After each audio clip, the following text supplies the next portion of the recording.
The honourable member from New Westminster Burnaby.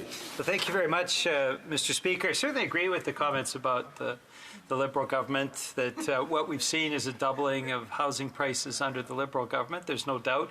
And up until now, until the NDP forced the Liberals to actually make investments in affordable housing, we saw very little action for affordable housing. But the problem is, of course, Harper government did the same thing, doubled housing prices, didn't construct affordable housing. In fact, it was a disastrous decade for social housing, cooperative housing, probably the worst period in our history. So I wanted to ask my colleague why he thinks the Harper government failed, and why haven't Conservatives apologized for their part in the housing affordability crisis?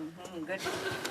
The honourable member for Parry Sound Muskoka. Well, I have a very quick answer to that, member. The Harper government didn't fail. In fact, houses cost half the price back then. Rent was half the price back then. In fact, the crisis that we have today, the genesis of it was with the Pierre Elliott Trudeau government. In fact, and it was actually the Stephen Harper government that recognized we have a problem with homelessness in this country and came up with the Housing First program, and they doubled the amount of money that the previous Liberal government was putting into homeless programs. They're the ones that caught on and recognized we have a problem and started to do something about it.